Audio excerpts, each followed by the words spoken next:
So I never played Tinhead back in the day on the Mega Drive. I actually cannot remember it even back in the day. But I've played it quite frequently on the Evercade in the last few weeks. My first impressions was that it's extremely hard and frustrating, but it does tend to grow on you as you play through. So you're Tinhead and you're basically trying to collect stars through the level to open up the exit basically to get to the next level. So there's 4 worlds in all, and they're all broke down by 3 sectors, and at the end of each sector there is a end of level guardian. And the first thing you notice definitely is that the graphics are actually good. So you've got all these collectibles that you sort of build up your score, and you can shoot in 3 different ways. So you've got your jump button, and you've got your shoot button, and you have a directional change where you can change which direction you want the shoot to go. So if you've got sort of diagonally upwards, then you've got diagonally downwards, then you've got horizontally. Now this is quite important depending, like you see, there's no way I can reach this without using the diagonal horizontal sort of direction.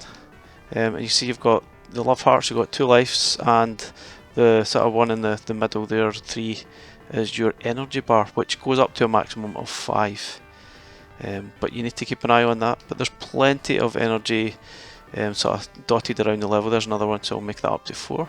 So definitely keep an eye on that, because the more hits you get, the more sort of times that'll go down. But keep an eye on it, and it's usually fine. So in this game, you're really just collecting the stars and finding is it the evil Emperor Grim Squidge has stolen from the galaxies. So there you can see the stars. You need to collect them through the level, as many as you can. And all the other strange collectibles, no idea what half of them are, to be honest. So I get to the exit. So before you can get to the exit, you can't actually get out until you've collected the main star, which is a big yellow star, which hopefully will sort of show you some and give you an idea. So one of the most annoying things about I find the game is that you just feel as if there's no way of avoiding getting hit with some of the sort of monsters in the game. So that sort of lightning bolts thing maximises your energy to 5, which is quite cool. So you can see some of the sort of bad guys that you come up against, there's just no way of avoiding them, and it's just totally frustrating.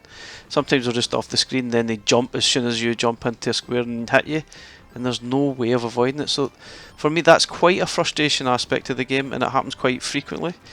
Some of the levels it's worse than others, but generally it does grow on you. It does. This is the bonus level, which you just collect as much the things as you can in the time that you've got. To see the time at the bottom is running out. I very rarely do this correctly, and then get to the exit. See, I never got everything, never got all the stars, and that's that. So there's a bonus level on every single stage, so you need to sort of keep an eye on them. They're usually hidden somewhere, and generally you just get extra points for them. There's nothing other than that. Oh, watch the spikes. So you can stand on these platforms and go back up again. I mean, graphically it is actually really nice. I mean, definitely one of the better things about it. It looks cool.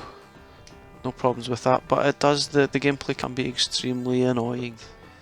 And that's us to the next set. So even each sort of part of the glove is actually broken into further parts. I think it's, so there's 3 sectors all in each world, but they're all broken into another sort of mini sectors as well. So there's quite a lot of levels if you add them all up. And each world does look slightly better or different than the other. And some are more frustrating than ever. You can see that the bad guys just pop up all the time. It just becomes frustrating. See, you've got green drips you need to avoid or hit. You can see those purple blob things, sort of points in there that you can collect too. So generally the most points you get are from killing some of the enemies in the levels. So generally this is one of the good things about, you see enemies below, you can use the sort of bottom diagonal shoot and you can take the enemies out before you even get to that part. So I'm not exploring the levels to their fullest, and some of the levels are quite vast and they're quite cool, I guess, to explore. But some of the sort of jumping aspects of the later levels become very tricky and very frustrating. And one of the things, if you hold down the button, you continually jump. And sometimes you get depending how long you hold the button down, you get a sort of smaller jump.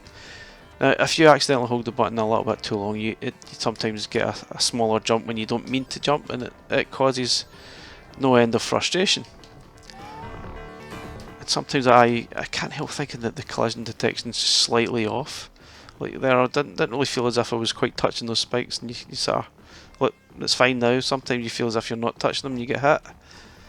It's very slight, but it's just maybe my imagination, but that's just how I feel. You see, the levels themselves are absolutely vast. You can see there's the yellow star down the bottom right hand corner there. You need that to exit the level before it activates, otherwise you will not escape the level. So generally that probably encourages a bit of exploration, which I guess is a good thing. The sort of enemies hitting you from outer screen isn't frustrating, which you can't do the same back. Look, they can shoot me, but I'm not shooting. No way I'm going to kill that, can't see it, but they could shoot me, and if I hit that I would be dead. Which is a bit annoying, that's really not fair at all. There's a lot of game mechanics like that in this that's just ridiculously frustrating and annoying. Like some sort of, I mean, it's a very nicely polished game, graphically great, but some silly little annoyances like that just make it extremely frustrating. Like I say, the game breaks at the end of each sort of world. There is a end of level guardian. But it's not hard, none of them. I think the last one is probably the toughest. So, like, see, there you go. There's no way of knowing that sort of bad guy was going to be there until you jumped, and then you get hit, and then you fall all the way down, and you start all over again. And that does get frustrating. I guess the more you play the game, the more you get used to it, and you try to avoid some of those things. But in general, it's just plain irritating. Like that, we get sucked all the way back down again, need to go back up. So it does, I mean, I'm kind of somewhere on the fence. I like the game to a point. At other times I just find it plain annoying. I think it's got potential to be a really, really good game. So that's the Sector 1 complete from the first world. There's another 3 sectors to go, plus the end of level. But well, let's have a look at some of the later levels in the game. So this is one of the later levels, which I think is probably one of my favourite parts of the game, is this level. It's sort of a pyramid style or Aztec style graphics, and it's probably the least frustrating of all the sort of levels. Doesn't mean it's easy, there's a lot of things to avoid, but it's still tricky. Let's say some things I just feel as if there's nothing I can do to actually avoid getting hit, so it's really massively frustrating. Here's a little code that you need to unbreak by pressing these in the right sort of order to unleash sort of open doors. So there's some nice aspects there that's quite cool. And this is probably my favourite. This is one of the last ones before the very end of the game. You see, you can't touch water, obviously. Robots and mechanics and water don't go well. But yeah, this is the last sort of level, and there's lots of sort of hidden sections to the level, which is quite cool, I guess. But so there's lots of points by collecting flowers. Collect everything you see, try and collect it, basically, try and jump onto it, collect it, and it boosts up your score.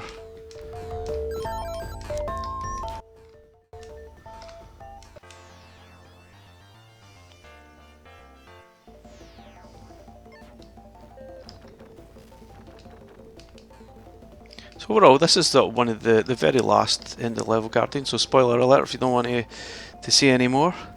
And it's probably the trickiest out of the sort of end of level guardians, but generally you can find a sweet spot where you can stand, where you really take minimal damage, and it's pretty simple.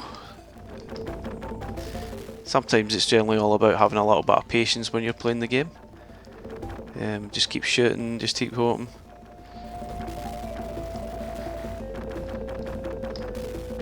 Like I found it just a lot of move and go. But yeah, I think overall it's nearly a great game. I think I enjoyed it the second time around. playing it through that rather than the first I just felt was extremely frustrating and annoying more than anything else. But I think there is some enjoyment to be had from it. It's nearly a great game. But thanks for watching our video today, guys. Please like and subscribe, and we'll catch you again next time. Thanks for watching. Bye for now.